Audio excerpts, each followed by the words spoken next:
all. Good evening and welcome to the Finance Committee's regular meeting, Tuesday, February 2nd, 2021. Would the clerk please call the roll? Yes, thank you. Vice Mayor Burt? Here. Chair Cormack? Here. Councilmember Filseth? Here. 3 present. Thank you so much. Now we'll move on to oral communications, where members of the public may speak to any item within the purview of the Finance Committee that is not on tonight's agenda. If the city clerk could please help us, you'll each have 2 minutes. Thank you, Chair Cormack. If you'd like to speak under oral communications this evening, which is under any item not on the agenda, please raise your hand in the Zoom app or press *9 on your phone.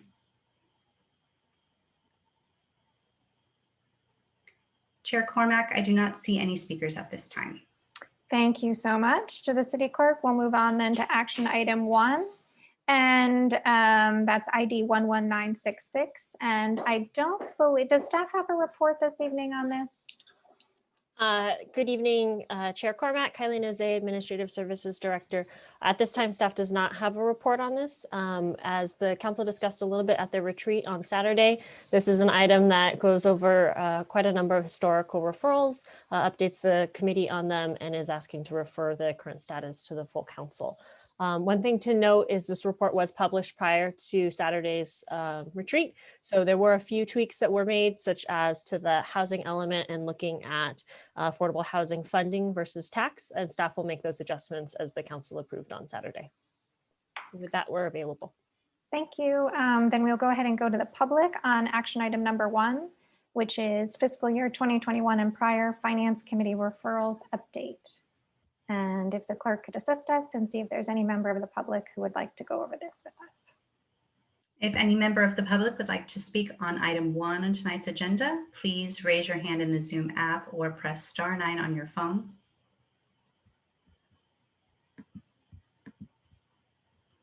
Chair Cormack, there are no public speakers on this item. Thank you so much to the clerk. So I will turn to my colleagues for questions and comments.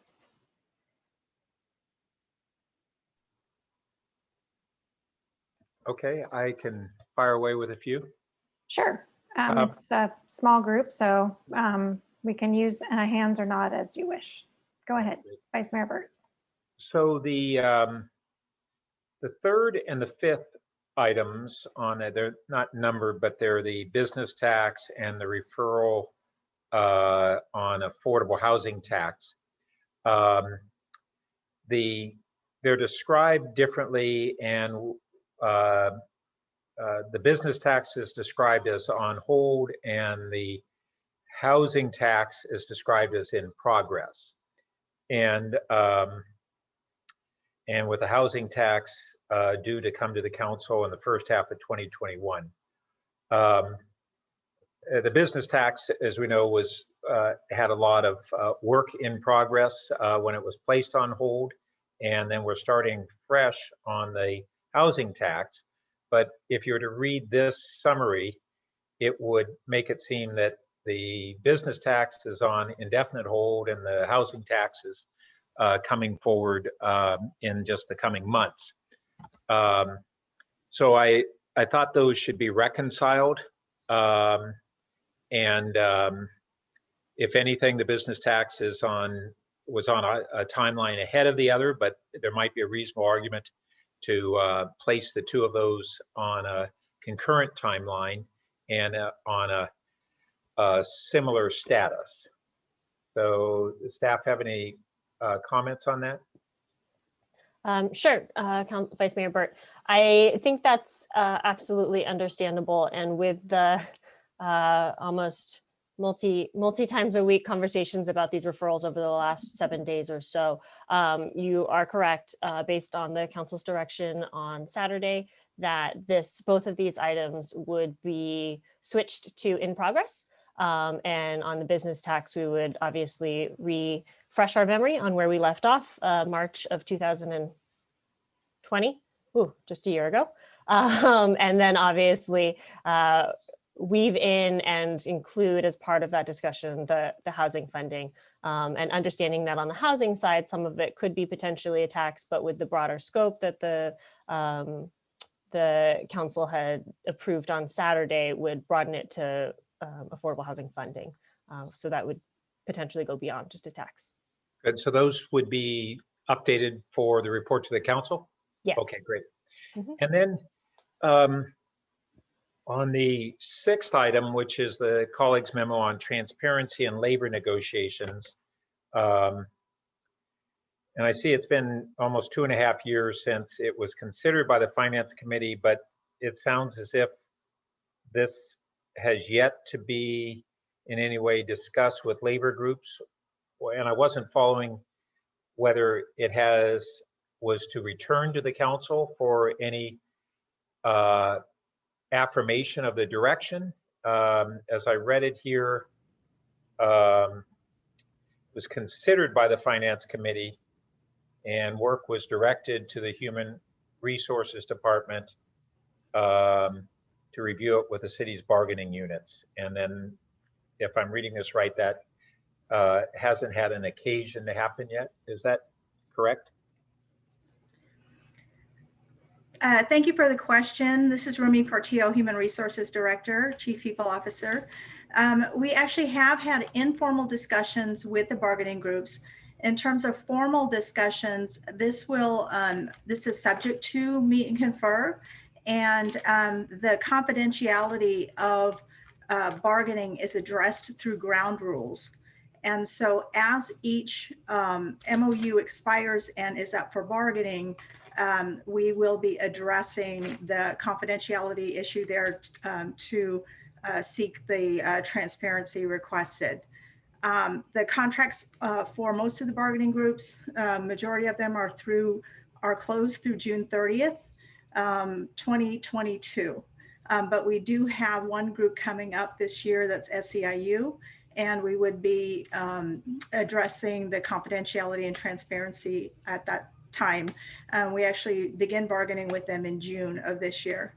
There is a good portion of the recommendation in the transparency memo that has been implemented, and that is the way in which we provide costing and report out the bargained agreements. And so there is a portion implemented and another portion with a strategy for implementation. Good. Those updates are not reflected in the status of the report. And so I think that would be helpful for the council and the public to see that. And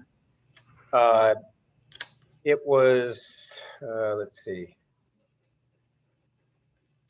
So since September 2018, we haven't had any contracts up?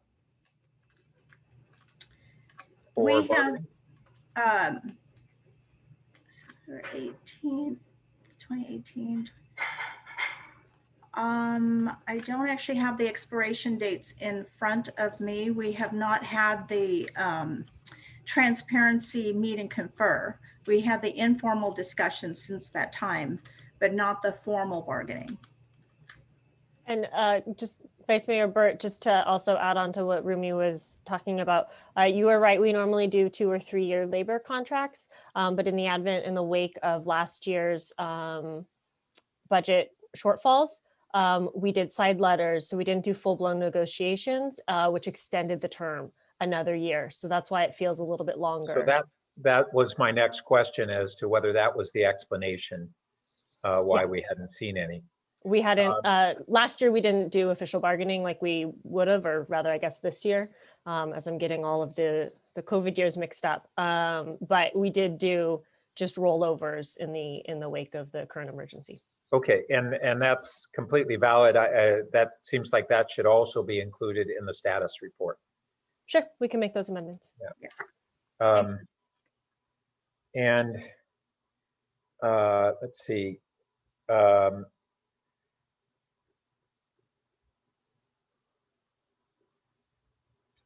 I think, no, those were the items I had. So just it seems that both of those categories of updates were everybody kind of knew, and I hope that we could have the status reports reflect what is our best and current understanding of situations. So, okay, thank you. Will do. Thank you. Thank you, Vice Mayor Burt. Councilmember Filseth? Perfect timing. I'll lower my hand here. So Pat just covered two of the three things that I wanted to ask about. Let me just ask quickly on the business tax. If that's going to go back to in progress, at what point in time do you think we're going to start taking that up again and having discussions on that? When do you foresee that?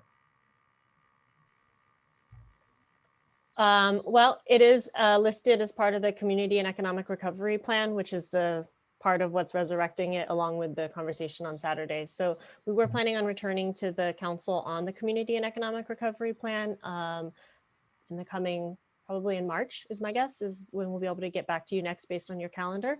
At which point, once the council confirms that, we would probably bring this back to Finance Committee, knowing full well that you will then be hitting smack into budget season. So just, I would say we'll come as soon as the Finance Committee schedule would allow after that next action. So if it in fact, we get really busy in budget season and so forth, and then there's the break and so forth. So it sounds like it's possible it might not come back to Finance Committee until the fall. Right? Is that enough time? Enough time To work the process of it so that it gets onto the ballot, and if the council decides to go forward, that it gets onto the ballot in 2022? I suspect so. We started the process in June of the prior ballot year, so to speak, last time. And we were rushing a bit on it. We were going quick. You are right. I suspect that at minimum, we could bring back at least a status report of where we're at so that we can refresh all of our memories by the end of this fiscal year to the Finance Committee.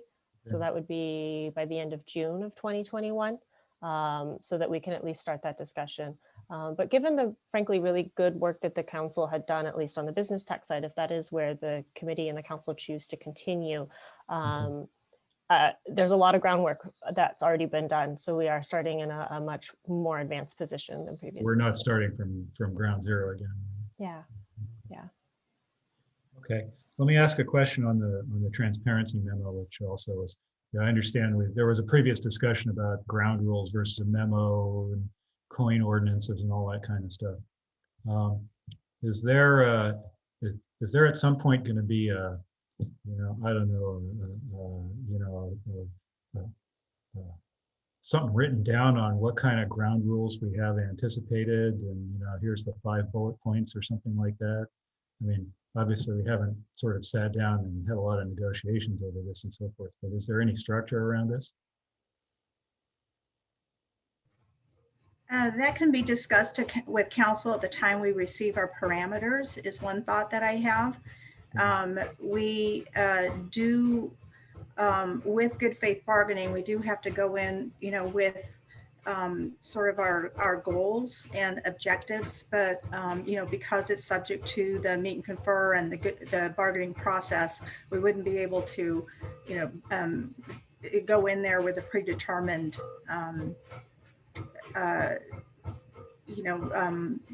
pre-identified set that we're locked into. Sure, we'd have to have, but we would want to have some sort of predetermined ideas on what we wanted, as opposed to sort of walking in there complete blue sky, right?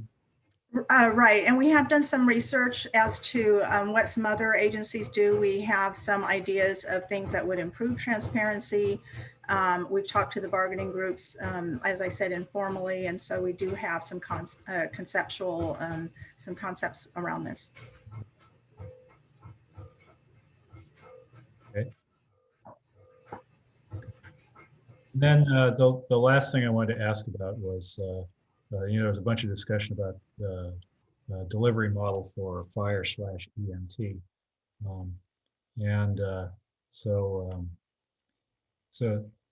so basically it came back and said, and the status has closed, and said, yeah, we're doing everything we need to do, right? Which is good, okay. But we still have some long-term challenges here.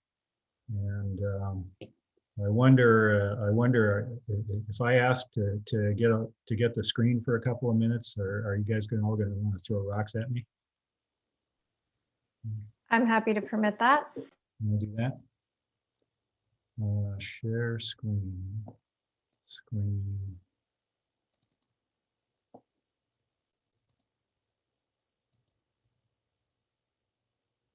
See if I can find this. Can you guys see this? Yes, we can. Big eye. I'm sorry about that. So what I did was I went back and looked. So I think this is all pre-COVID, by the way. So I went back and looked at 16 years of general fund and departmental budget expense, also revenues, because fire department has revenues as well, and headcount data. And by the way, all the other departments look something like this too. And so this is sort of a template. It's not specific to fire, although each one has its own parameters. But I thought it would be useful to look at this. If you look at the last 16 years, general fund revenues, oops, go back up again. General fund revenues have been growing about 4.5% a year over the last 16 years. And PAFD total budget has also been growing about the same rate, which is good. It's well managed, and you know, we said, okay, you know, the PAFD budget isn't eating up more and more of the general fund, and also we aren't shortchanging it with respect to other things as well. However, part of what PAFD does in order to work their magic is they have a certain amount of revenue from things like charges for ambulance services and so forth. And the revenue hasn't grown as fast as the overall budget, which is a piece of this as well. But the head count is the one to look at, which has fallen. So if I go to the next one here, basically what this shows is, yeah, you know, basically the growth rate of the departmental budget has pretty much been managed to not exceed the growth in the revenues, which is good. But the way that we have hit that, next page, is the way we have made those things match is by continuously reducing staff size in fire. Okay, so we're down about 30 people from the early 2000s, which is about a quarter of the department. And remember, this is pre-COVID. Okay, so it's a long-term trend. And, you know, a lot of concern in the community about brownouts and things like that. And I think, you know, it really doesn't have to do as much with you know, obviously the COVID situation has thrown a wrench at everybody, but this is a long-term trend going on before COVID. This is sort of continuous in the last 16 years. And so, again, what the gray chart is, it's actually the cost per employee. And, you know, these are my numbers. And so I'd love to be wrong about this and somebody say, oh, you made a huge mistake here and so forth. That'd be good. Okay. But essentially, if you look at the department budgets, back out the revenue, so that it's really just net cost of the general fund divided by the head count, you know, that number is growing considerably faster than departmental budgets and the revenues. And I'm sure pensions is a component of pension growth is a component of that. But essentially, if we are to continue having the departmental budget track general fund growth, and again, this is pre-COVID. Okay, general fund growth is we don't think that's going to be anywhere near as high in the next 5 or 10 years as it was in the past 15 or 20, right? Then either there's going to have to be a lot of new revenue, right, coming directly to the fire department in terms of ambulance charges and so forth. And again, that has not grown as fast as costs, right? Or else we're going to have to continue to reduce staff size in the fire department. And so what you're looking at here looks to me like a generally unsustainable situation in the long run. We have some immovable object and irresistible force stuff going on here. And I think this long-term concern was sort of the driver for the impetus of let's look at the way we deliver services. I mean, the vehicles we have and the people we send on calls, and we have these logistics and those logistics and so forth. Because this is going to be a significant problem. And PAFD is not the only department in the city with this one. It happened to be the one up in this discussion. We're saying that the business model, the service model discussion is closed. But one way or another, it really isn't closed, right? I mean, none of these things is closed, right? Unless we're gonna win the Powerball here in the city next year and not have to worry about any of this kind of stuff. And by the way, you have a similar dynamics in the police department, although not quite as severe. Community service department, other departments in the city. It's not unique to PAFD, although it's a little more, exacerbated in PFD than some. So that was sort of my thought while looking at the summary, is that service model delivery. I don't think it can be closed because it's going to be closed and we're going to be broke. Right? So long term, this is something we're going to have to grapple with. Okay, thank you. Please take the screen back.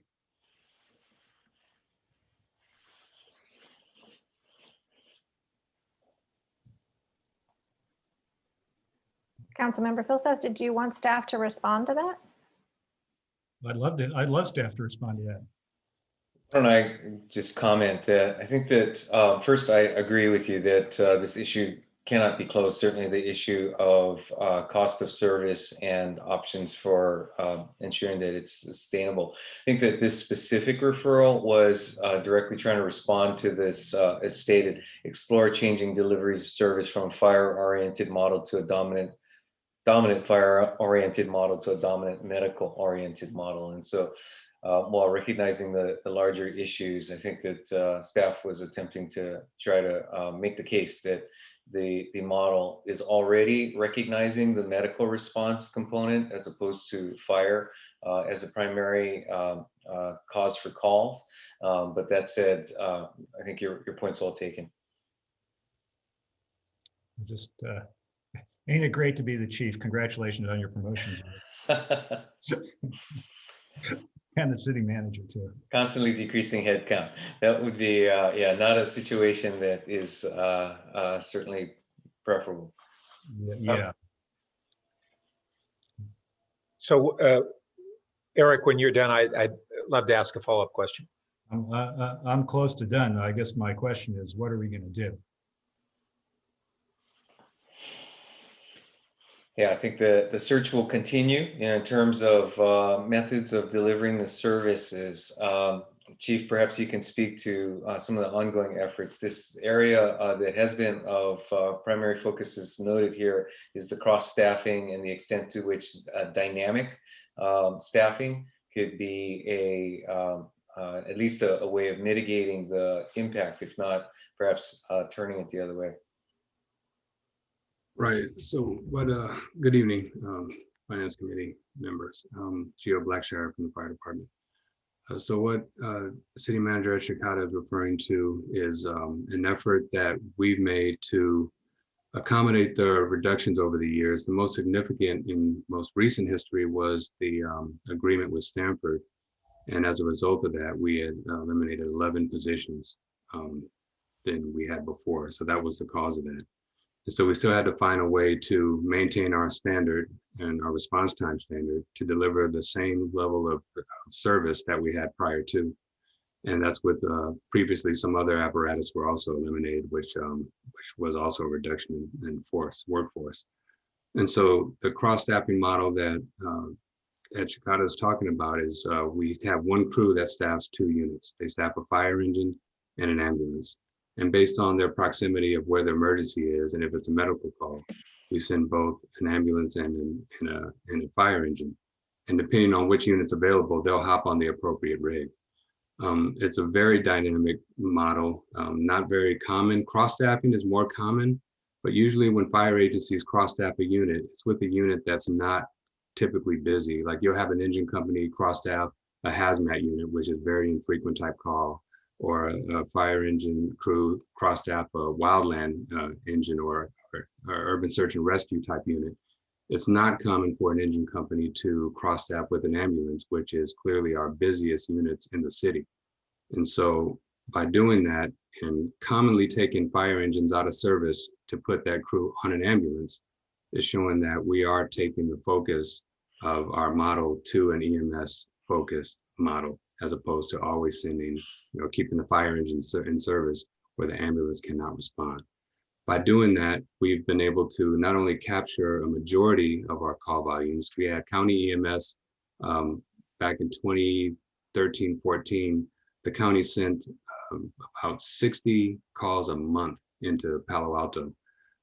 That's longer response times because we don't know where they're coming from. That available unit in the county could be coming from Mountain View, could be coming from Sunnyvale, depends.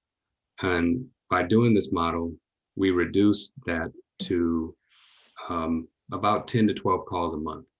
So not only is that a better service to the community because of the cross-staff model, but it's a faster response. And it also generates more revenue because every time county ambulance comes into the city and transports, that's revenue that we lost. And that's an extended cross response time from the county, which is on average anywhere between 20 to 30 minutes, as opposed to our 12-minute standard for an ambulance to get on scene in the city. So it's a very dynamic model. It keeps the units busy. Typically, all the other engines in the county, when they go to a medical call, the county ambulance takes the patient to the hospital and then they go back to the station. Our situation is quite different. So that's the point. And the time that this referral was brought up, the impression was given that 99% of our calls were medical, and that's not the case. It's more about 68 to 70%. Yeah, it's like so, and that's why we're able to exceed the standard response standard to medical calls in Palo Alto. Yeah, I think so. Again, I mean it's good. Looking out at sort of the constraints on the polygon, sort of not comfortable with the direction that we're going because I mean, hopefully we've got some other. I mean, hopefully that will delay some of this kind of stuff. We're going to need a long-term solution because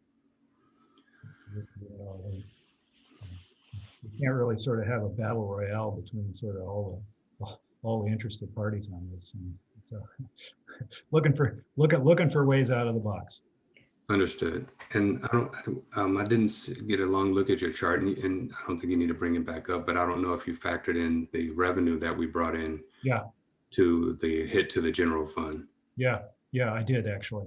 It's your revenue long term is growing about 2.5% a year. The departmental budget's growing about 4.5%. Well, actually, it's a little more than that. So you're 4.5% a year, and so the revenue helps, but it doesn't grow as fast as the expenses. So in the long term, unless we can accelerate the revenue growth, the expenses are still going to outstrip the revenue. That's part of the worry.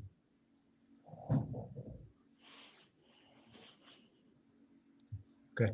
Anything else, Eric? No, I'll pipe down this. Okay. Actually, what I'm really hoping you guys are going to say is that those numbers are all wrong. Okay. Yeah, well, we could definitely look at other numbers, and I don't know if it's interested in comparatively how we are per our hit to the budget compared to other cities, because very few cities in the county bring in the kind of revenue that we bring in to offset that. It's pretty significant compared to our neighbors. So that's why I'd asked if that's factored in. So whether we look at comparatively, that was the three numbers I took out was budget, revenue, and headcount. And so if you look at the hit to the general fund or cost per resident, which is another factor some agencies look at to determine, we're actually much cheaper than the average fire department on our whether it's our comparative cities or we just look in the county.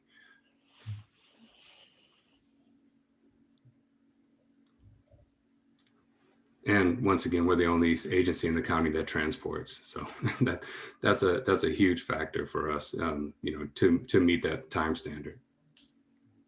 And a benefit to the community. Absolutely. All right, Vice Mayor Burt, did you have a follow-up on the fire topic? Yeah. Go ahead. Yeah. So first, Chief, well, I guess Eric, I'm trying to recall on what you had put up. I don't think it, I assume it didn't capture this year's impacts, the adjustments that we made. No, I stayed away from that completely. That's up through last year, Right.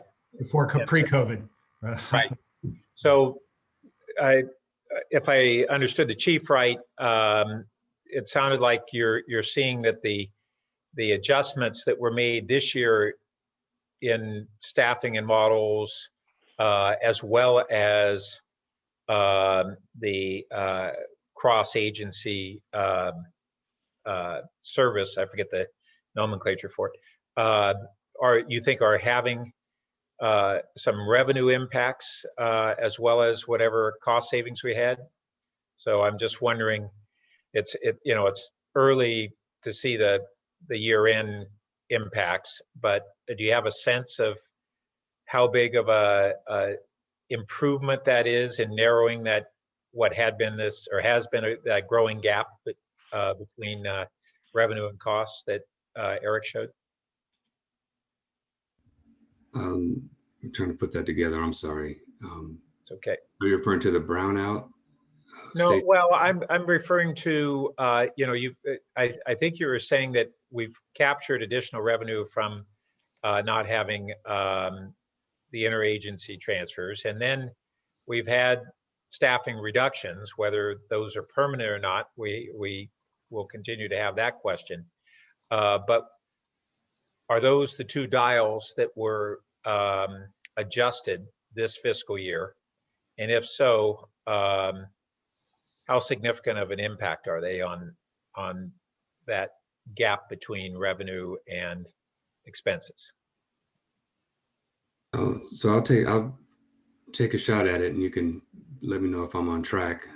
So again, with the goal of with the cross staffing, putting that engine company on an ambulance, the goal, well, there was two reasons for that. One, it's the better service to the community. Two, it's to help bring in more revenue.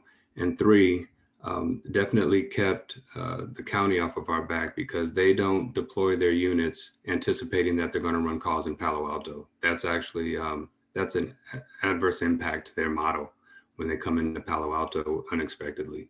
And so we got it low enough. It was a concern early on, and we got it to the point where they don't even track it. They weren't tracking it anymore because we got it so low. So it wasn't an issue. So that was a huge success. The revenue from the ambulance service has actually been pretty flat over the years. We know we don't have a lot of control over those fees, and they don't adjust that often. So it's been relatively about $3 million a year. This year will be different because the call volume is lower. And I think that has to do with the success of the current model that we're in, is that, the population's lower, people generate calls, the people aren't here, therefore the call volume is a bit down. And so you're going to see, our call volume is going to go down a little bit, which means the transports will go down a little bit, which will also impact the revenue. So that's going to be a factor. And I don't know precisely where that does. We do track it, but I haven't tracked it up to this point. But what's driving is the brownout model, which takes the engine company at Station 2 out of service after 8 p.m. and on weekends. And so if there's any vacancies, unless we have the staffing to staff it, we keep that closed. And that lack of overtime, putting that in service, is part of the savings. And then you alluded to comparing to other jurisdictions locally. And that would probably be valuable to see in a follow-up meeting. I assume you don't have it at your fingertips. And no, what I have is older data, but I'd like to update it before I report to you. Okay. And yeah, so it's interesting your overall characterization that as big of a problem as our numbers are, because they're getting worse, we're hardly alone in this. And then lastly, Eric, on your, when you looked at those numbers, how much of that increase in the cost was related to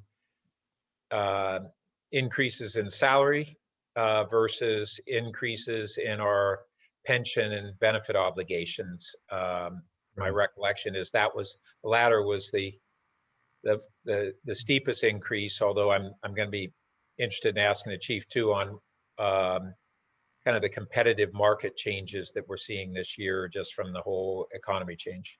Right, that's a good question. I mean, I didn't dive, you know, into lots of detail on exactly which things. I was really looking at sort of departmental impact, the general fund, sort of high level kind of stuff as we sort of balance, you know, this department, this function, that function.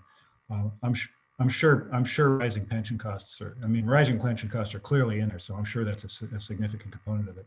And, Well, maybe when we have the follow-up discussion, staff can come back with giving some sense of the proportionality of those. And I'm not up to speed on what's been happening in the last few years, but in terms of kind of the stabilization of the increases that we were seeing in our pension liabilities from the pension reforms a number of years ago.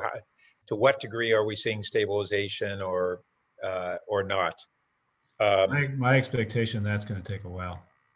Well, we saw part of it is that actually I've forgotten some of the nomenclature, but what we're charged each year is based upon kind of that projection of cost that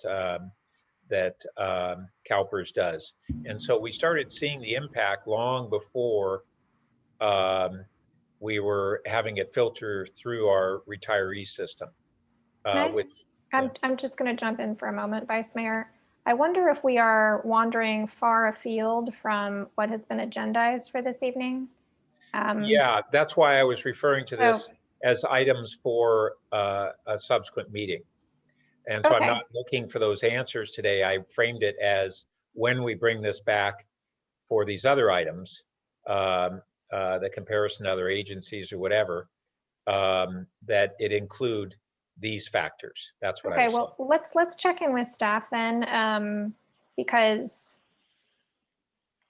this is closed, or we're reopening it, or we're going to consider it in the budget. You know, I hesitate to attach like a whole nother action item when I'm confident that the three of us and staff will have a really detailed conversation about this in May, and that might be the appropriate time. So what is staff's thought about when to have this in-depth conversation?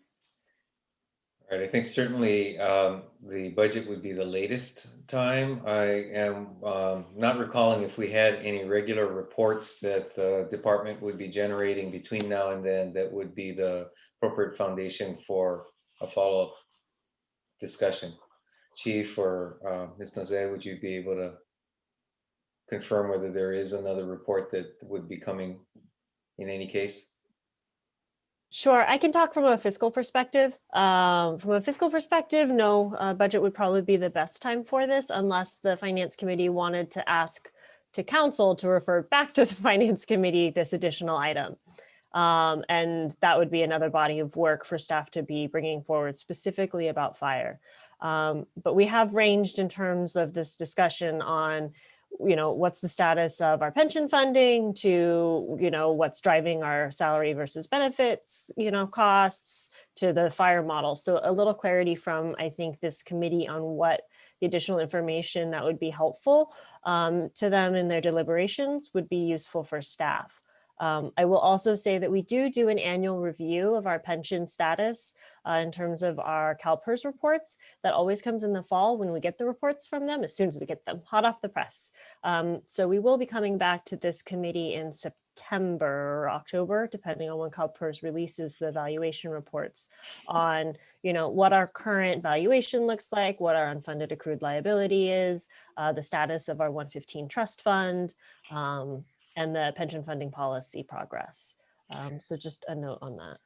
So if I could then just chime in with respect to the specific referral, I do think that this would best be closed for the purpose of the budget referral from last year, and then perhaps take this larger issue of model and sustainability of expenses versus revenues as a part of the budget. Okay, thanks so much. And Vice Mayor Burt, did you have anything else? Yeah. Okay. I guess the one question I have about folding it into the budget is that things get so jammed up when we're doing budget items. And so that makes me question whether it's better to have a thoughtful, more deliberate discussion, either preceding or subsequent to the budget. And maybe the budget's still the right time to do it, but I just know that we get a lot thrown at us right then, and the temptation is say, okay, we don't have enough time to really think about that or really give it the consideration that maybe it needs. Okay, well, why don't I take that up offline with Director Nosey and the city manager and sort out the best way to move forward on this. And when we get to future meetings and agendas, she and I have already had a conversation about how we might approach the budget this year that would enable us to have more time to spend on some of these larger areas that are so important to the community. So. Yeah, I think Pat's point is a trenchant one, which is, you know, we can take this up during the budget, but the truth is this issue isn't going to sink us in this budget cycle, right? I mean, you know, we'll get through it, right? This is more like sea level rise, okay? I mean, it's sort of, you know, a gradually continuing long-term thing that you know we need to do, and so yeah, we'll get through the budget cycle this year without sort of making any steps here, but you know, it's sort of like, you know, but and yet, right, you know, it's still out there. So then perhaps when this comes to council, this specific item comes to council, we might share with our colleagues the fact that while this specific item is closed, we think there's an opportunity to look at the department more broadly over a longer period of time. And then we could decide at that point if it makes sense to refer a different item to ourselves. How does that sound? yeah, I mean, and also again, it's not just this department. Every department's got it's going to have its own unique characteristics like this, and we probably have to treat them. You know, it may not be a one size fits all here, but it's not the only one, right? Okay. So when this comes back to the council, would it be as an action item that would allow that discussion, or would it be as a consent item if we're unanimous recommendation? Up to the city manager and the mayor. Well, I think, well, certainly if typically for something like this, if the committee were unanimously recommending approval, then it would go as consent. That said, as a part of the report out of the finance committee, I think we could encapsulate this discussion as a part of that written report out. Well, that's a dilemma that I was concerned with. If we're saying it's going to go to the council, but it's going to be on consent, I don't get how the council would actually look at that question if we're recommending that. So it have to go through some of their means to do that.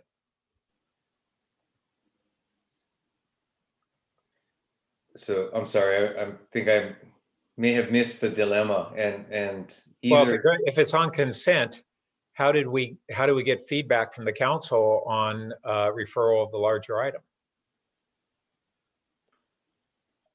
So I think there's a couple of ways that we potentially could go about this. One could be if it is the pleasure of this committee or the majority of this committee that this new referral be created, that could be included in the finance committee's recommendation to the full council. So if the finance committee could recommend, you know, forwarding this and the whatever adjustments in the table as staff has outlined, with the recommendation that the council direct staff to do X back with the finance committee. That's one option. Another option could be, to your point, you know, budget does get cramped in terms of schedule and review and the plethora of information.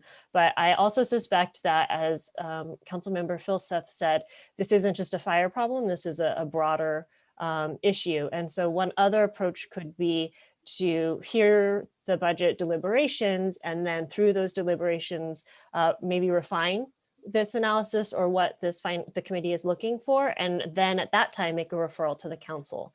At least in my time here, I've often seen the committee provide some recommended referrals to the full council for budget adoption after their deliberations, where things like this come about through conversation. And then that would mean that staff would go back and do that work after the budget season and come back to the finance committee when there's more time. Well, And and if I could, yeah. sorry, if I could add one more sort of layer to that, it's that while recognizing the deliberations that the committee and the council will do in the budget cycle, that follows extraordinary deliberations that staff will do in preparing the recommendations for you to consider. So certainly this discussion highlights what part of the dilemma we know we have. And as we know, this will be a challenging budget cycle, that we will take this on as an issue for us to look across the board, as well as specifically in individual departments for model. Well, and that also that demand on your time leading up to the budget makes me further wonder whether the best timing might be when we get the pension reports in September and we add this into that discussion. And even though, that's more broad, but it would help inform this discussion. And maybe that's the referral we as a committee would want to recommend to the council. Out of the budget you're suggesting? Or are you suggesting Perhaps in tonight? Yeah, addition we'll to- still have our budget discussion, In but addition to- this deeper, longer term sea level rise issue I understand. would perhaps be in September, concurrent with getting the update on the pension. And we'd be looking at it in the context of those broader pension impacts on the whole budget too. Okay. I feel like we've had plenty of discussion on this particular topic, unless there's a new item that either of my colleagues wants to share. And, I'll go back and work with staff and figure out how to fit this in with everything else that we've talked about. I think what I heard Kylie say is that one way to get it through is that we include in our referral to the council as part of a consent item our recommendation that this return to the finance committee for the broader discussion. And if others think this would work, I'd be fine with recommending that occur in the time frame that it's September when we have the pension discussion. So that way, that's how the council would endorse it coming back to us. Otherwise, I don't know, Well, I'm just pointing out we could do that in May when we do the budget. There's no need to do it this evening. Okay, we'll see when we get to the the motions. Okay. Anything else, Vice Mayor Burt? No. Okay.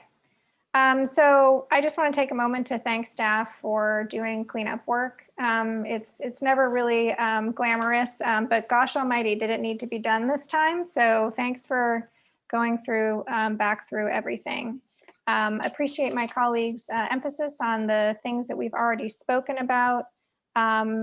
I just, when we bring back the business tax, let's just be sure that we have, I'm sure you'll do this in advance, all of the things that we worked on 2 years ago, because there was an awful lot of work done. And I think it will be very interesting for us to think about how to get the data, right? With all the changes in businesses from then until now. We may be saved by the threshold if more of the businesses that have changed are underneath the threshold, but we'll see. So I think while we did a lot of work before, that foundational work is going to be a big thing to start over. I see there are 2 things in here that are closed because they're going to the Office of Transportation. Could staff just clarify, does that mean it goes through PTC? It will go somewhere before it gets to council? I'm looking at like the parking management referral and capture costs associated with parking. Sure, and I think that the answer is the different programs that are brought forward by the Office of Transportation will go through the council's normal policies and procedures based on that item. So if it's something that is really more towards planning and transportation and a broader kind of programmatic adjustment, we would bring it through there. If it's something that has to do with fees, so restructuring parking fees, that's something that we would bring forward to this finance committee first and then go to the full council. And then I would say the only time we usually might streamline one of those processes is if time is of the essence in some situation. Okay. But Great. otherwise, I just yes, want to we'll make go sure through that normal. somebody somewhere spends a little more time on it than just heading straight to council. Appreciate that. And then am I right that the fiscal sustainability work plan, that got moved to policy and services? I know it was only a few days ago, but there were a lot of motions. I can't remember what happened with that, but staff can check. Thanks a lot for the update on the second transmission line. Really happy to see that. Will the UAC be reviewing that? Okay. And presumably we will see that in the capital infrastructure plan because 50K isn't a big number, but some of the other numbers in there were quite large. I just want to say I really appreciate staff continuing to work on that. I don't know how many years we've been assuming it would go one direction. So to know that that's not going to work and head somewhere else is really helpful. And that is all I had, and I'm ready to entertain motions from my colleagues. Before you do, you mentioned the fiscal sustainability work plan going to policy and services. Then I didn't hear staff have an opportunity to respond to that. That struck me as surprising. I just don't remember what we decided on Saturday. We went through something Okay, well, on maybe this. staff does, so yeah. let's just see. Sure. There were two changes, I believe, and I need to go back obviously and confirm this with the final action minutes, but the discussion over the changes to the 311 system and what that kind of program would look like. I believe that the council was moving that over to policy and services, but I also believe that the council took action to move the SUMC fund from policy and services back to finance committee. So between the two committees, the council took action to swap those two items. Good, thanks. I do recall telling them that that's fine. You're willing to, you can definitely take it, but since there aren't resources, I don't know how much progress you'll make, but good luck to them. Okay, motions.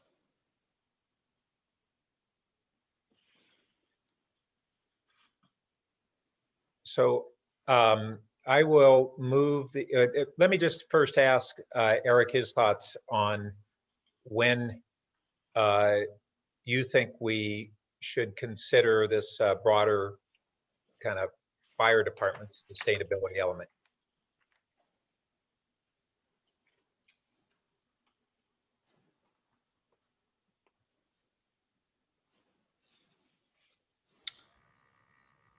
Well,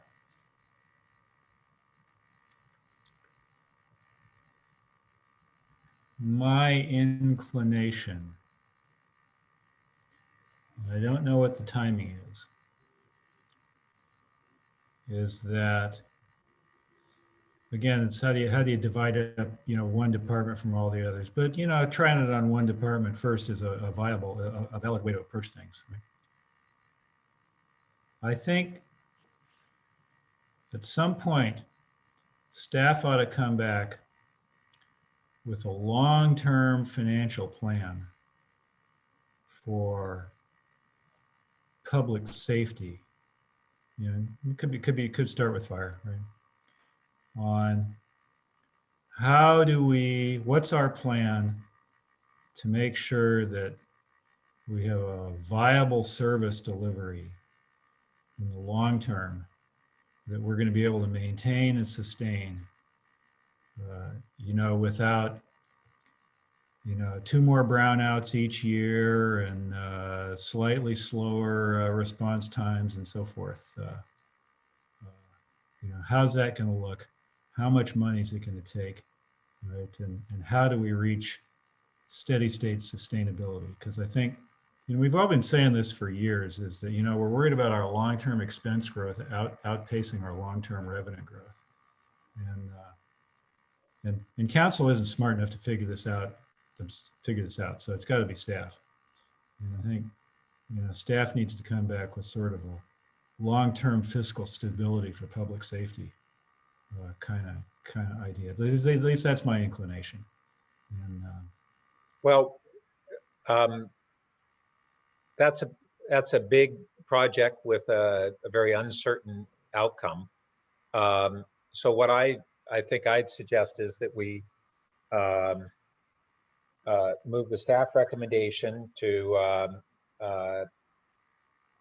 provide the council with the updated referrals, including the changes that were discussed tonight. And that in addition, we recommend that the council direct the finance committee to have an additional review of fire department long-term cost trends concurrent with the September review of pensions. okay. I think that's probably good enough to get us to the next step, right? That's the intention. I think, yeah. I think, again, I think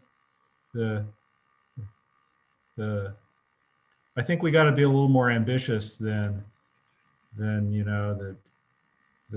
yeah, let's go cut costs in the fire department. I don't think that's what this is really about. I think this is, how do we get to a long-term sustainable model? And it's not just cut some more expense out, right? Because right. That's why I think that, like you say, that's the next step. And that's kind of like, I mean, that's kind of drove some of the issue between, if we need a service delivery model and are we really set up for optimal for medical versus fire, and how do we think out of the box here to design, to get us to a model that's fiscally sustainable, and if it's a next generation model. So it's not a super quick kind of thing, but I think the motion that you just described gets us to the next step while we think through that. Right, that's the intention. Is that a second, Councilmember Filseth? Yes, it is. Did I not say that? Silly me. Okay. Thank you. Motion and a second. Vice Mayor Burt, would you like to speak to your motion? No, I think I've done so. Councilmember Filseth? I think I have to. All right, let me just check with staff. I heard a discussion of the whole model. Cost trends here sounds like it might leave out the revenue, which I know is important. Does staff feel that this encompasses, as written, encompasses everything that you would need to take a look at, or do you feel that? So let me modify it to financial trends because I did intend to include revenue and costs. So yeah. Okay, that's helpful to me. Anything else from staff? Yes, I see. I may make one suggestion, since fire is, as always, first in, as they say, maybe some recognition that this is not limited to fire department would be Yeah. appropriate. Yeah. I'm not exactly sure how to phrase that. Right. Yeah, no, I think that's, yeah, no, we're gonna figure out how to do it here, and then we're gonna apply it elsewhere. Perhaps at the end of it, oh, sorry, go ahead, Vice Mayor Burt. Well, so it's a question of how big we want to open up this discussion in September. We could do it to public safety. I was Right. mindful of not having this expand to try and cover everything at once. It's a good point. I mean, even any one department's going to be like a big brain kind of stuff. So what do we think? But public safety focused on fire first. Okay. Am I correct that policy and services is looking at the police department, and some of this might be in their bailiwick, right? In terms of the model, delivery models? Yeah, I saw that. That's actually in here a little bit. Yeah, you can say that, I mean, it is kind of interesting. It's, a shift to, what's the right balance between CSOs and traditional and, and cohort and cahoots people and stuff like that, might be an interesting, Well, I'm, Yeah, Probably part of their, it's probably part of their bailiwick. It probably doesn't apply to PAFD. But yeah, so I think our discussion is not, this is looking at trends and that initial discussion. There could be a convergence between this whole change in public police models, but I think this discussion is based upon uh, roughly the model that we're on, and then yeah, I don't know whether that convergence would happen at council or whatever, but we're looking at the fiscal part, and they're looking at the really the service mix. type of service provision. So I'm game to have it be fire or public safety, and I thought Ed had, maybe I misunderstood that. It'd been fine with expanding it. So I'm good with either one. I just want to move this forward, and let's settle on whether we want to have it come back as fire or public safety. okay, let me make a few suggestions. Let's just say long-term between public safety and financial.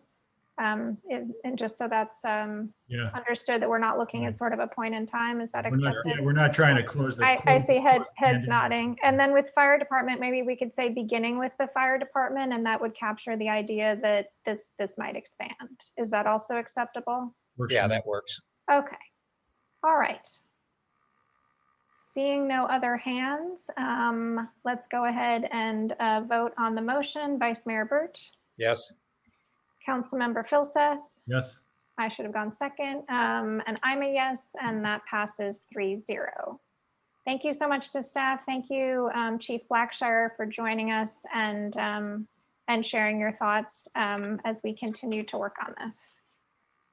All right, that brings us to item 2, which is review and affirm City Council procedures and protocols for contract approval on City Council agendas forward to the City Council for approval. This is one of the referrals that was brought forward last year, but the Finance Committee was unable to complete. Is there a staff presentation, and then we will go to the public?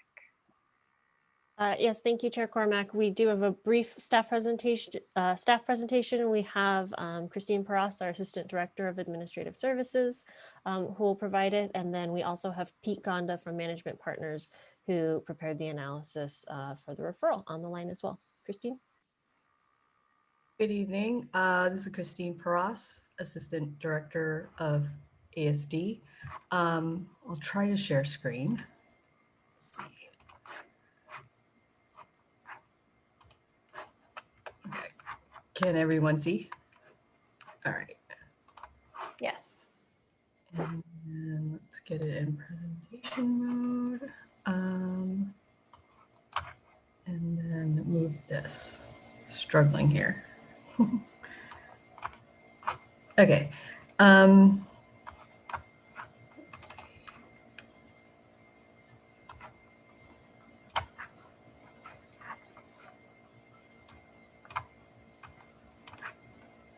Okay.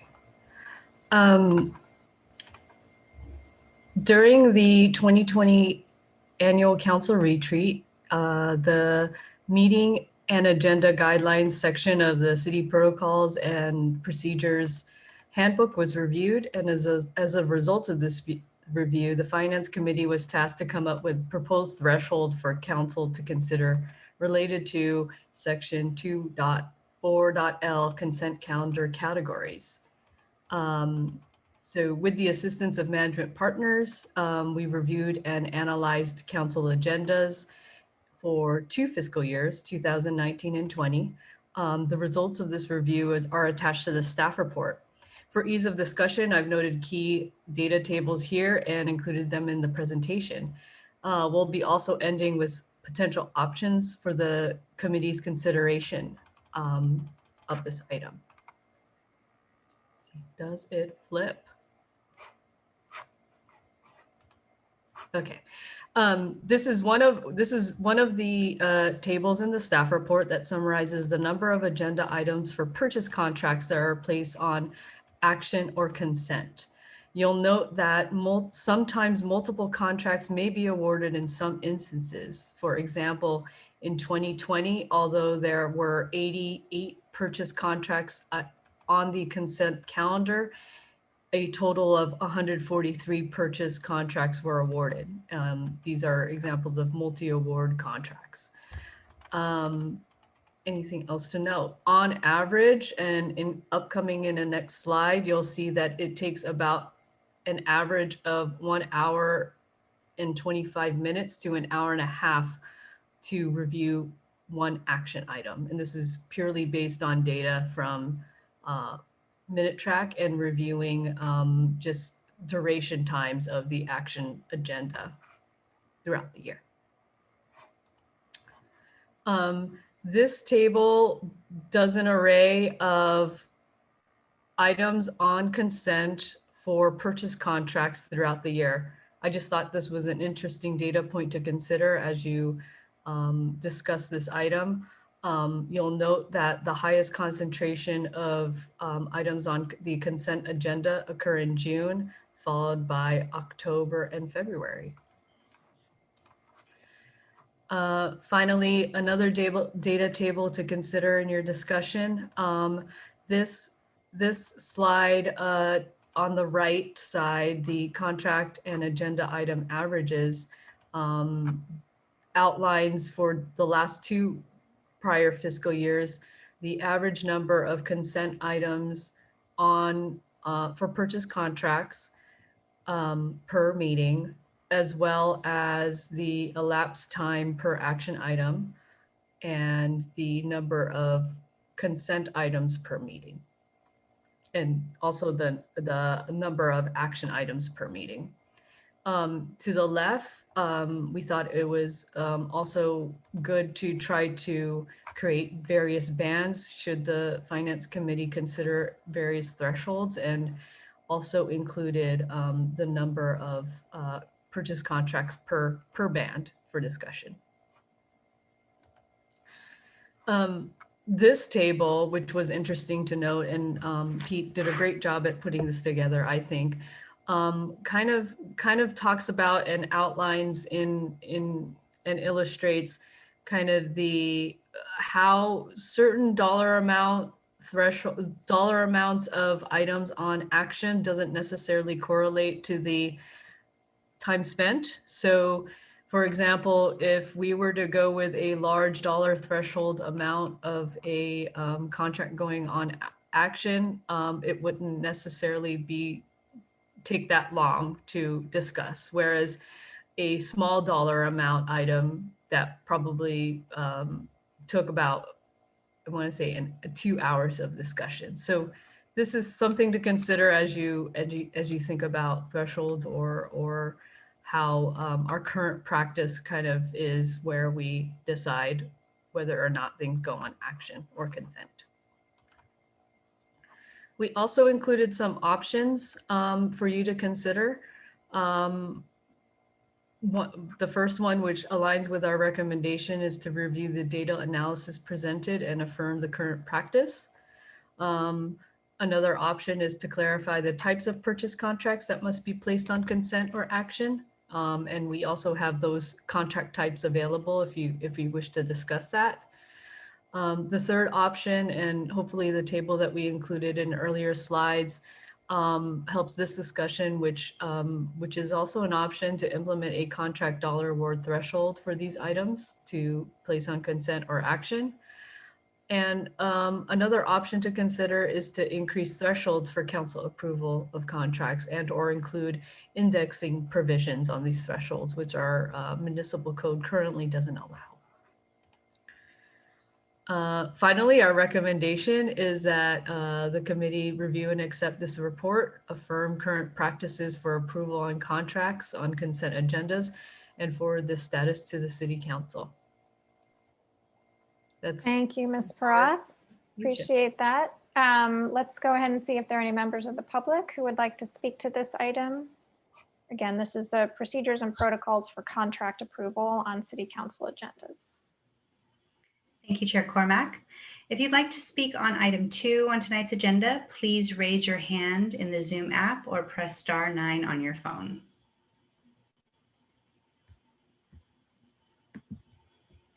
Chair Cormack, I see no public speakers for this item. Thank you so much to the clerk. And which of my colleagues would like to begin on this topic? Eric, did you want to go or? Well, I thought it was useful to see all that stuff in one place. I thought it was interesting that the average time on one of these items taken was 1 hour and 20 minutes or something like that, and we don't do that many, and so that might be a good thing. If I recall correctly, I mean things go off consent. I mean contracts go off consent and become action items for a bunch of reasons. And I think, the IPA one was a good example. I mean, it didn't go on consent. The fact it didn't go on consent had nothing to do with its size, but had lots to do with other kinds of stuff. And so if I recall the sense of the intent from Finance Committee last year, it was to put a cap in place to say that any contract bigger than X shouldn't go on consent because it's just so much money. It didn't necessarily mean that contracts under X shouldn't be action items for all kinds of other reasons. Right? So I thought some of the interesting stuff was to see how some of the other cities did it and so forth. It didn't leap out of the report to me that we got too many contracts going on consent, right?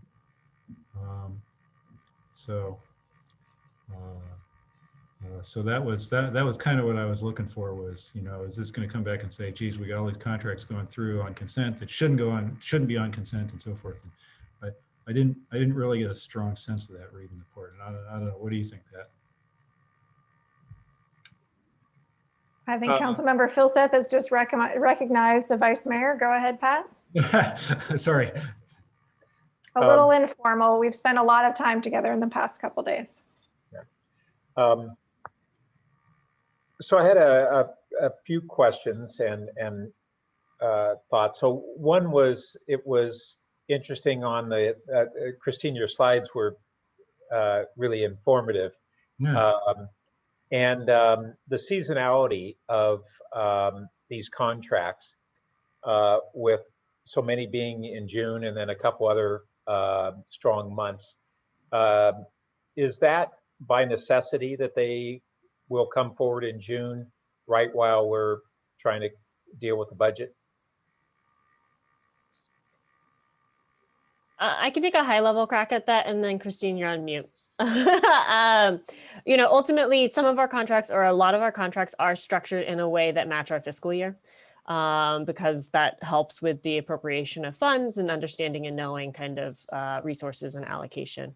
The other piece to remember as part of June is actually that's also when we are, May and June is when we are doing a lot of contracts for like instructors for the summer kind of period. So that's a seasonality to it that you're going to see ebbs and flows based on the time of year. And knowing that we don't have council in July when sometimes those contracts need to be executed, everything gets shoved up to June, because they need to make sure that everything's in place basically to get them through summer for some of those seasonal types of activities. So at a high level, I would say those are some key drivers associated with that spike.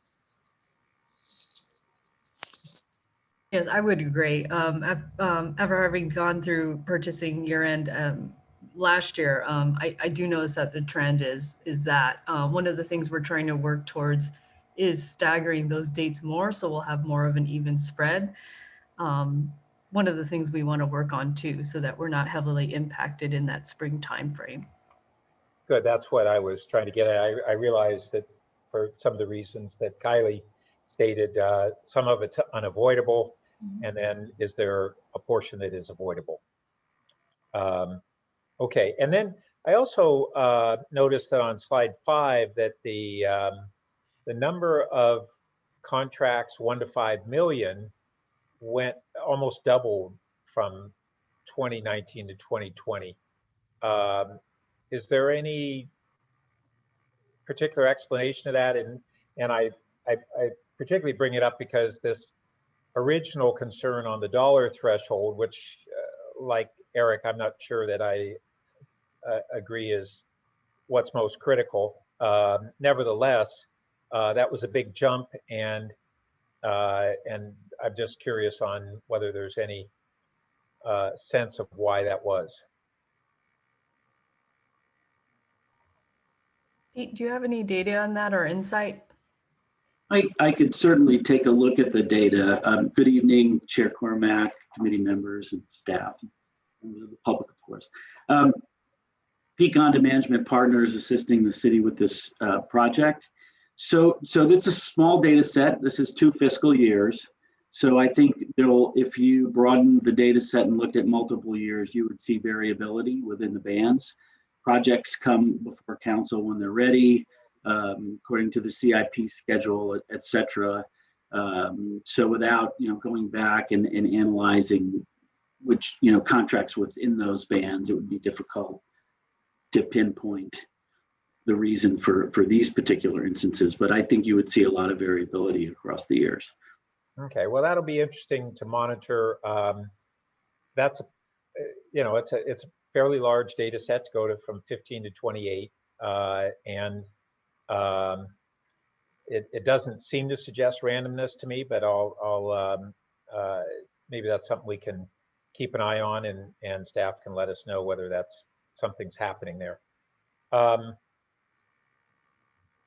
then the other real driver for me on this question of what ought to come off the consent, we have the question of are things being pulled from consent because they really shouldn't have been on, or because we have council members who have a different inclination on how many things should be on action.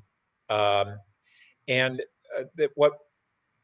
when we look at the items that were pulled and how they ended up being dealt with, that's the way that I would probably be most informed on whether those were good polls or bad polls. We've got things like the police auditor that was a significant policy question. We have a almost $50 million garage that we had a short discussion on, but that's a big item. So those are kind of easy answers. But I don't know if staff looked at kind of the remainder to see if there were, even if you're not able to answer this statistically, but what patterns have we seen in terms of these items that we got pulled from consent the last year? Did the council end up taking any different action on some subset of them? And does that inform what we ought to institute in terms of, if not policies, practices?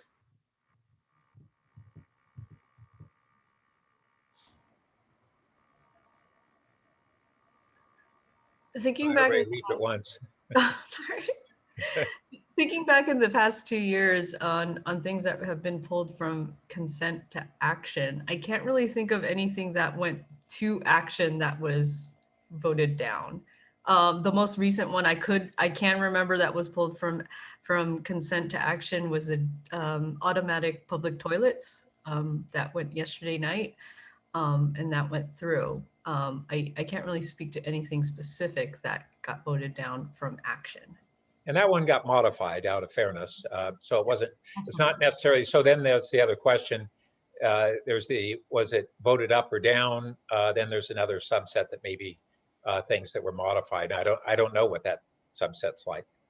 That might be a good example too, because I mean, $1 million over 5 years is not that big a contract. That's a $200,000 a year contract, which there's a time factor on some of these too, right? So it probably wouldn't have triggered the threshold. Yeah, and I'm sorry, go ahead. Oh, I was just going to say, and to be fully transparent, we didn't go so far as to look at all the items that were pulled off consent, then look at if they were modified, how they were modified, et cetera. So to be fully transparent, we are speaking from anecdote and our memories, as opposed to we didn't go that far in terms of this analysis. Well, in Christine's memory that she doesn't recall any of them being reversed. And the closest is perhaps this one from Monday that was modified. That's informative. And I guess the other question I would have that relates to this is one that we had on both the downtown streets team, which was that ever on consent? It was, okay. So then I think it was, yeah. Yeah, so both that one and the one on the automated toilets, part of the consideration in each of those was there was a policy discussion driven by concerns over ethical or legal issues, at least in part, I should say. And so a question I would have is, I don't know in our whole contract practice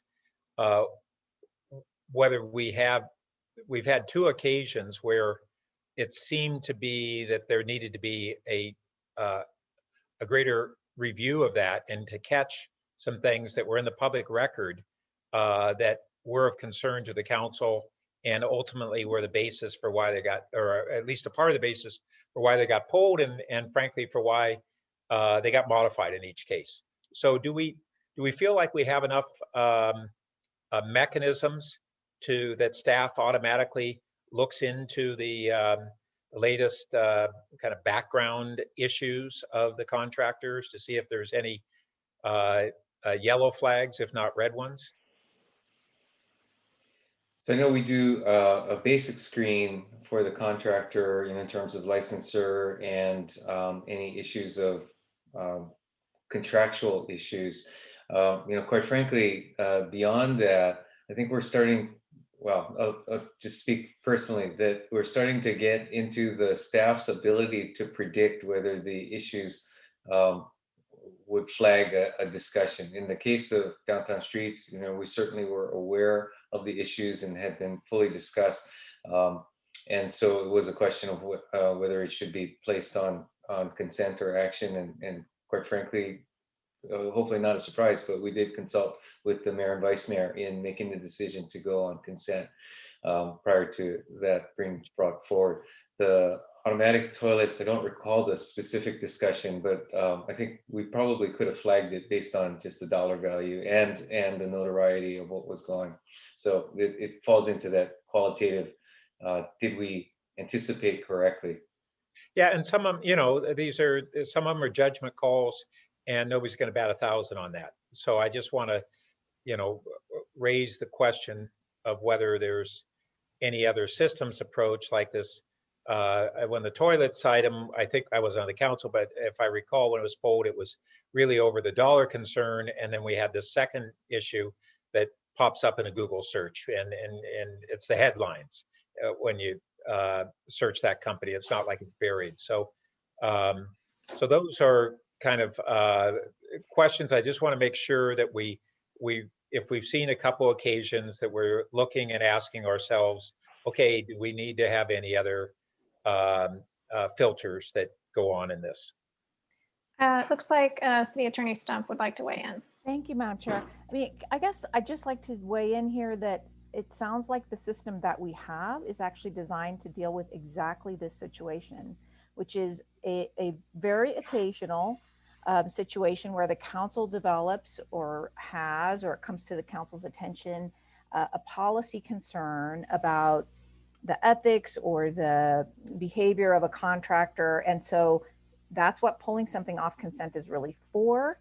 I don't think we as staff should feel it's a failure that we didn't anticipate that if it's in fact fairly rare, which it is. And so that's why, we put things on consent, and there's always an opportunity for council members to say, no, this is one that we'd like to discuss in more depth. And that's what the purpose of pulling consent is for.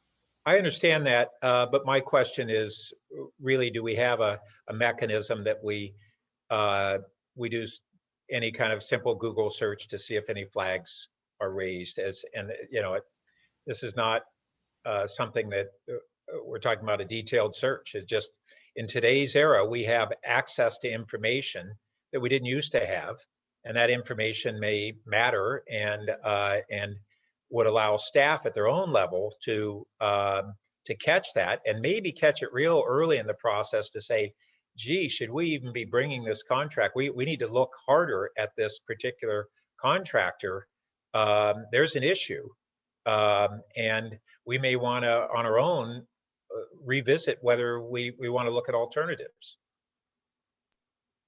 And I think that there's a certain level of that that's appropriate at the staff level.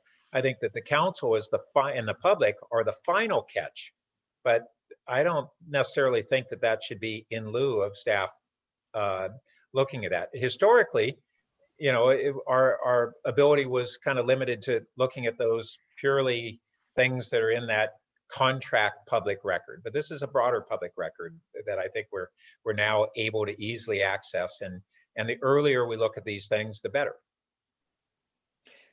Just perhaps to respond on the systems question, I think it's fair to say that we don't have a filter through which that would be caught. And I think, quite frankly, our instructions to staff would typically be don't rely on issues that might be flagged on a Google search, but not necessarily, well, certainly not to ignore it. But I think that in terms of just the routine work that comes through, that a filter like that might be difficult to institutionalize for regular contracts. I will note that we have started doing that with respect to the surveillance reports that are coming to the council, because those types of Google searches can be very helpful to understand kind of the buzz around the technology and whether there are issues of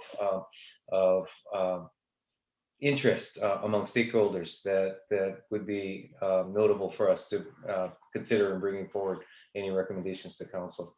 So I think it is a fair point that we can and perhaps should be incorporating those more into our systems. I think it's just, my point is that what we do with that information or those conclusions is a little more subjective.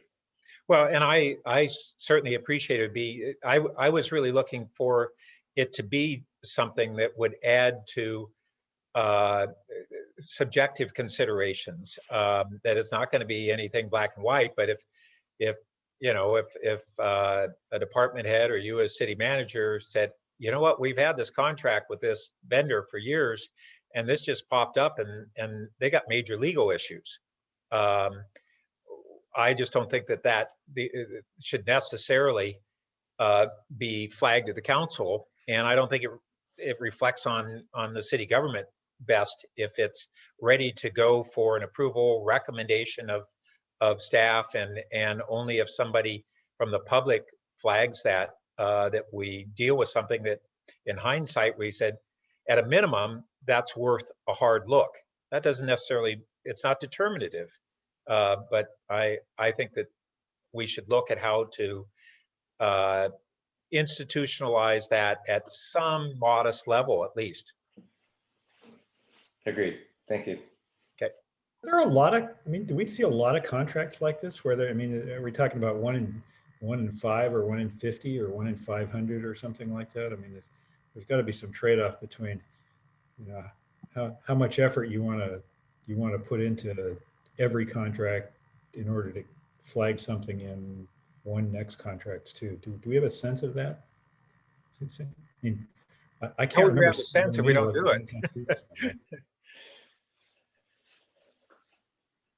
That's not something really that we review as we go through contracts or the evaluation team when we do our solicitations that we necessarily review or look at. We can certainly give it a try, but we don't include that. And Christine, about how many contracts do we execute annually? Do you know? Thinking back to my budget book, I thought it was like 1,800 about workload measure. Yeah. So maybe we can find a high school intern who wants to spend some time. Mr. Gonda, did you have something you wanted to share?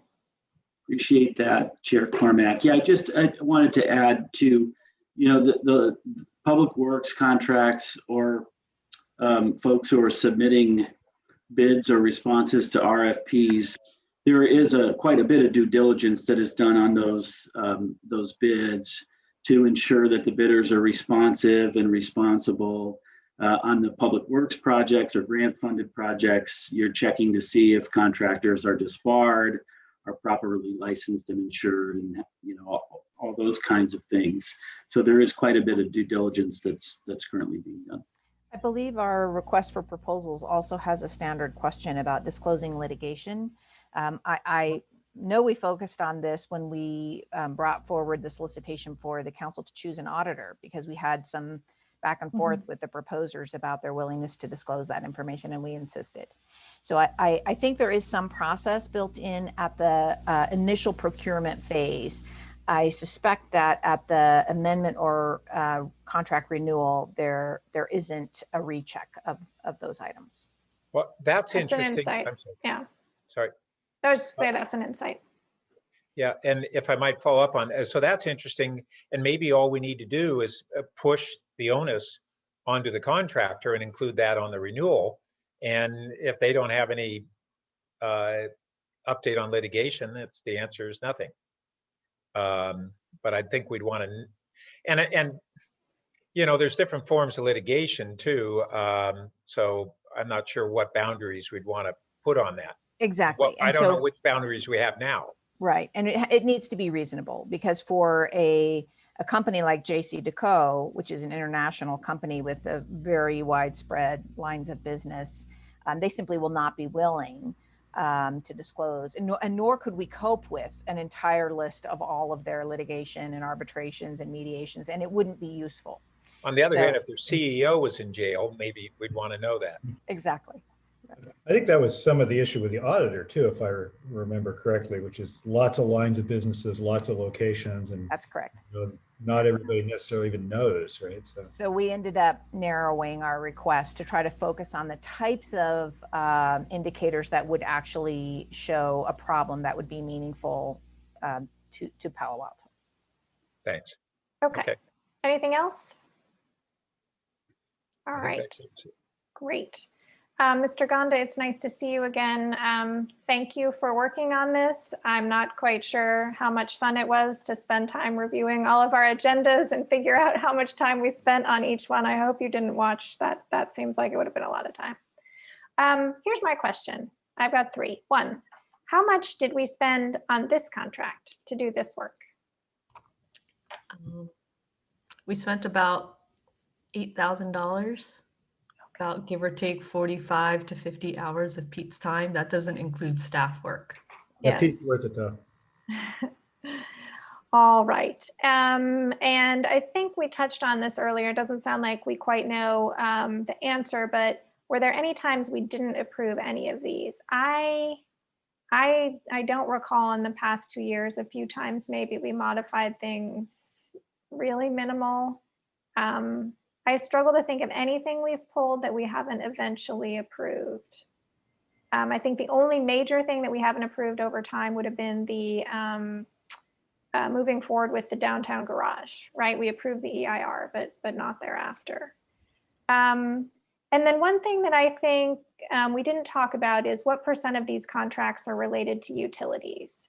I see certainly some of the comparable cities own and operate some of their own utilities, but few of them, with the exception maybe of Sunnyvale, have quite the same, or Santa Clara have quite the same breadth we do. And I think that makes it hard to compare, as they say, apples to apples. I am very comfortable moving the staff recommendation to accept this report and affirm current practices, open if there's a second, and open to any of the refined amendments if my colleagues think that's necessary. So I will second it. Okay, I think Councilmember Phil Suss seconded first. Go ahead. No worries. All right, I don't feel the need to speak to this. I will just say I appreciate the staff spending time completing this referral and getting professional assistance to do so. I don't see any reason to make modifications. I appreciate the conversation we had and trust that the city manager and staff can work with the mayor and vice mayor, and that we will not bat 1,000. All right, and Councilmember Philseth, would you like to speak to your second? You know, we should fix stuff that's broken, not fix stuff that isn't broken. I think the investigation on this and the report was actually quite interesting, and you know, my takeaway is not obvious that anything's broke. But that's useful because we didn't know that before. Good. Thanks. Great. Okay. All right. I would like to speak to the motion Oh, because certainly. As I think about how did this come about, I wasn't there to witness it, but in general, my understanding is that, you know, we have one or more council members who have been inclined to pull contracts from consent. They have concern, and the pattern of the council response to that is, as staff has described, that it really hasn't changed the council action by pulling it from consent. And so if this response, one of the purposes of this study would be to convey and convince the council on what sorts of items should be pulled. And if this item just goes to the council for consent, I think it will have lost its purpose. I think this needs to probably go to the council with a report that basically lays out as the evidence as much as possible on why it's probably not routinely productive to pull these contracts from consent unless there's a real specific reason. So I would, I don't know what my colleagues' thoughts are, but even though we're going to be unanimous on this, I think it might be appropriate to have at least a staff and chair report to try to get the results of this as an impact on the council. You're thinking like a short memo or something like that, or? Yeah, maybe some of it could be done in kind of a brief summary on that, but I suspect we may want to invest the half hour or so of an actual, have it come as an action item so that we get the transparency to the council and to the public of what's been concluded here. Otherwise, I fear it'll be buried, and it won't. We've gone through the exercise, and maybe we'll convince all of us here, but then we go into maybe a pattern as if we hadn't done this. I don't think it'll sink in unless it's done publicly. I'll just say It may not sink in then, so I'll just say that. I'll just say to the vice mayor that this was less about what gets pulled, because it was rare that a contract was actually pulled, and more about where it was placed to begin with. So it was less about pulling things and more about initial placement. Let me take a moment to think about how to wrap this up in a way that would be successful. And while I do that, what are staff's thoughts on the various avenues we have to complete this work and return to our colleagues? I was just going to share that I thought it would be the epitome of irony if you put it on the consent calendar and it gets pulled. And have a debate over that. We're not. Let's not attempt irony. Let's attempt to complete the work that has been assigned in a way that is successful. Sure. And If they pulled it off. as usual, we have the dichotomy between efficiency and effectiveness. One option. My concern about bringing this forward for discussion and debate is it will prompt requests for another year. Whether or not it was utilities, did you compare it to the right 8 people? I don't know that bringing this specific work forward, not that I don't feel that it was answered the problem that was posed, would be sufficient to close the topic. Just Well, based I on, agree it yeah. may not, and that's, I kind of alluded to that, but I also lean toward that if we don't at least attempt to do that, and if it is brought forward, it's something that can be referred to in the future because it was transferred publicly. I just would say whether it's about whether things got pulled from consent or whether things were put on consent, they're the two sides of the same coin, and it's about which things go on action and which don't. So I guess I understand the concern that it may not allay all of the concerns that were raised by council members, but I'd lean toward bringing up under action and attempt to have it have an influence on future council tendencies. Okay, Councilmember Phil Seth, recalling that you and I voted against this motion a year ago. What are your thoughts on us continuing to discuss this before we move forward?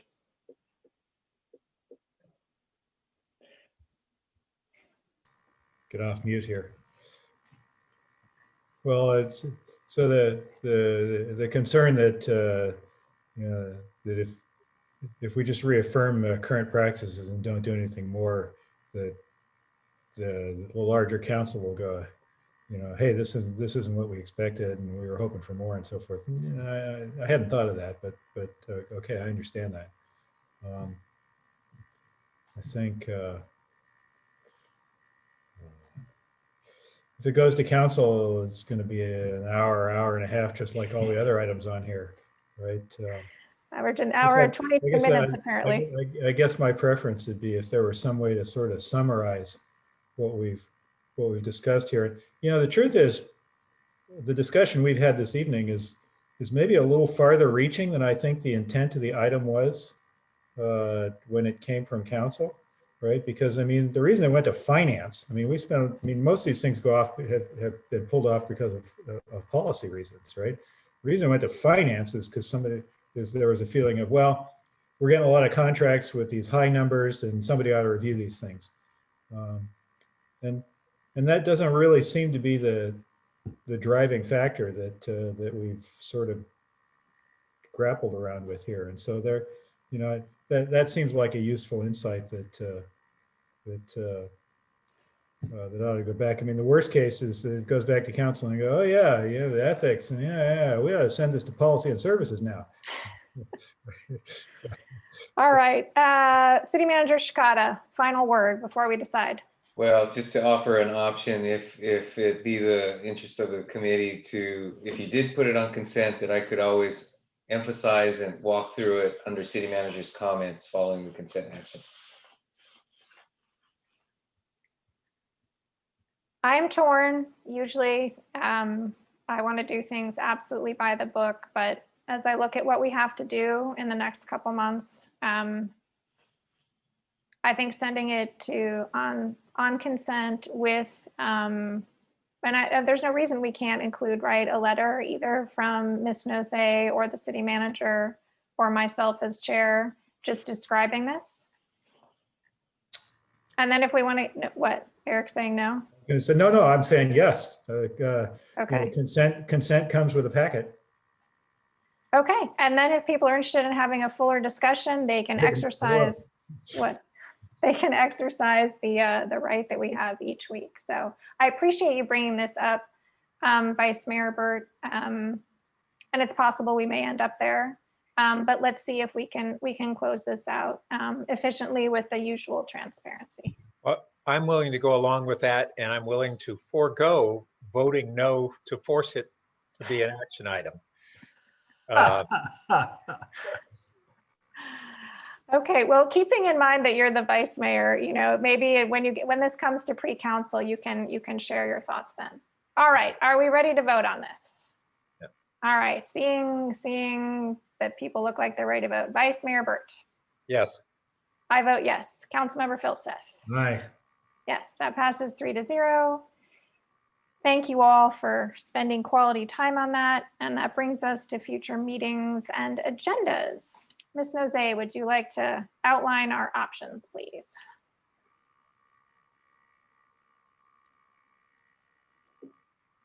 There's mute. There you go. Perfect. Thank you, Chair Cormack.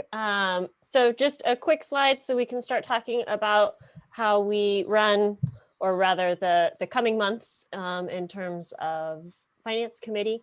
So for those who like visuals, calendars on the right. For those who like words, on the left.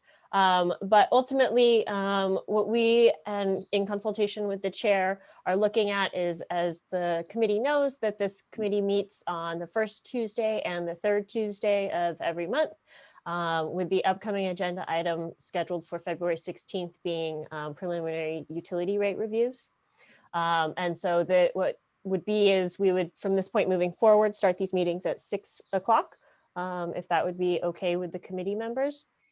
And then already looking towards May, at which point, as I realize, many months in advance, but really trying to prepare ourselves in the organization. What staff and the chair have gone through is a tentative budget release that would be at the end of April, beginning of May, with all-day hearings, or rather 9 to 12 and 2 to 5 during the day hearings the week of May 10th. And then a Finance Committee wrap-up review the week of May 24th, also 9 to noon and 2 to 5. And obviously with wrap-up, we sometimes amend that schedule based on how much wrap-up we have, based on the Finance Committee's deliberations in the prior meetings. And all of this would be in preparation for a council adoption of the budget on June 21st. So we wanted to start these conversations with the committee, and also ask the committee members if any of these key kind of dates or timeframes you have known conflicts, if you could let the chair and I know so we can work to adjust. Obviously this is tentative, but this is what we would propose for our May discussions. Thank you, Director Nozay. So to my colleagues, is 6 p.m. acceptable? I think that gets staff done at a more reasonable time. Yes, okay, great. And then with respect to the budget, I think for any of us spending long periods of time on Zoom, even with 15-minute breaks here and there, is difficult. All of us have other work we need to be doing and catching up on. So we proposed this sort of chunk in the morning, chunk in the afternoon with a break. I realize it's not traditional, but take a moment to think about that. And then the other thing I wanted to mention is that, preliminary discussions with staff about traditionally with the budget books, we've gone sort of back and forth from operating to capital, department by department. I think given the many discussions we've been having, including many of them last night, around the operating budget and the capital budget, we might want to consider this year doing them separately, right? So we can really compare apples and apples within them.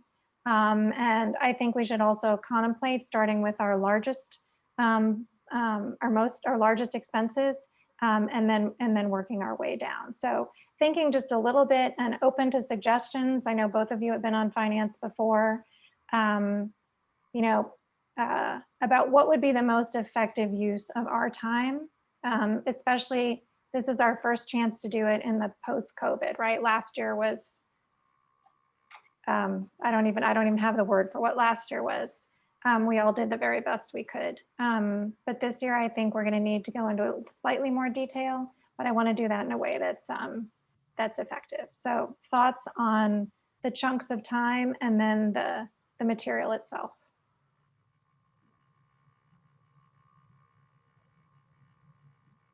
Chunks of time is fine. Go ahead, Eric.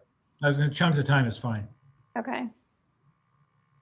So the chunks seem fine.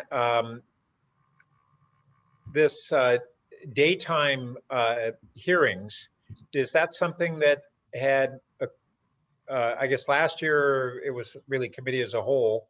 reviewing the budget. Had the council or the finance committee switched to daytime budget review the year before that? Yes, You know, Vice I Mayor think we Burt. did, yeah. We did. We've been doing it now for, gosh, maybe 3, almost 4 budget seasons at this point in terms of daytime meetings. And as you noted last year with it as the committee of the whole, what we did is half daytime, half nighttime. And many of those deliberations went until midnight. And Staff. Yes. Yeah. yeah, so one consideration that's always been the case on why we have public hearings in the evening in general is for public access. I would say under COVID, we have a lot more flexibility, people working at home. So if the public wants to participate, that's a little bit more available for more of the public, but it's certainly, I'd say, a consideration. It's clearly better for staff, and that's a trade-off that I think we need to look at. The other thing that I don't have clearly is other commitments to regional bodies in dominating those consecutive days. The week of the 24th is, how many are we assuming that would be multiple days again, or for the wrap up? That's usually the case, isn't it? The wrap up is typically 1 day. So we are Okay. able to get that done in one, and depending on, the committee's availability, we could probably schedule it somewhere within those 3 days. Where we always run into blocks are, on some Thursdays we do have city schools. And then also bear in mind on Tuesday evenings, we do have policy and services. So those are some of the kind of bookends that we try and adjust for. So I would say, and then I guess the last piece we try and adjust for, and we haven't always, at least in my experience, which is short here, we aren't always able to adjust for this, but we also try not to have the committee meet and do wrap up on a Monday. Because that means that the committee will be meeting from 9 to 5, and then again from 5 until an undetermined time. I will admit we've done that once in my time here, and it was a pretty brutal day for those council members. So we do our best to stay away from those Mondays. Okay.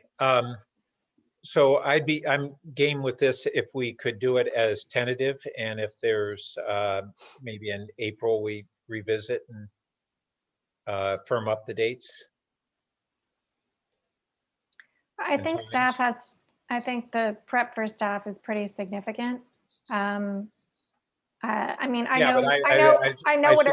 know what a few of your commitments are, and I think they're later on Thursdays. So ending by 5 on the 13th should modify it if that's your concern about your other meetings. Yeah, and that's probably the case. So it's probably okay. I just want to just allow for contingencies. Yeah. Go. Yeah.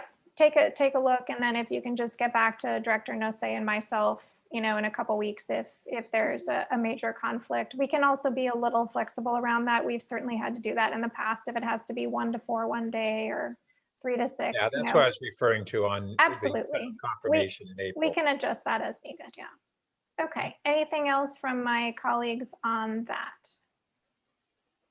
Thanks. And Director Nose, do you have anything else for us? No. All right. Well, no. Thank you. Oh, yes, Vice Mayor. So do we have nothing in between February and May? Oh no, we do. We've got all the things from the tentative list that were in the Saturday packet. I have it in front of me, and I thought that there was a bunch. Okay, so great. It's a lot. It's a lot. I think she was just saying, here's what's coming next, and then let's jump to the rest of it. Okay. Exactly. Okay. All right. Thank you all. We're adjourned. Have a nice evening. See you soon. Thanks.